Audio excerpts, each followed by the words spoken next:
सी नियम अनुजाई आमको जेहेतु डिसेम्बर एक्सपायरी होती सी आमको कहवा कथा तेणु एम जिते देखिले पाखे से बियर गुड़े अच्छी ये कहले साइड करदे माने अलग गोटे रूम रे लॉक करदे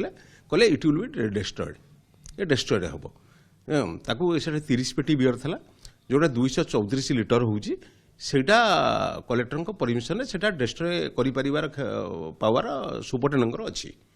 तेणु जिते आमर परिवेश भितर अच्छी से जिनसा तेणु से आमर साइड कर दिगला एवं कहीं आमको इंटिमेशन से करना आम गोटे इरेगुलारिटी रिपोर्ट कलु आउ इरेगुलारिटी रिपोर्ट कर सारापर आम विधिवत भाव आम जहाँ अप टू 50,000 पर्यटन फाइन अच्छे आम कर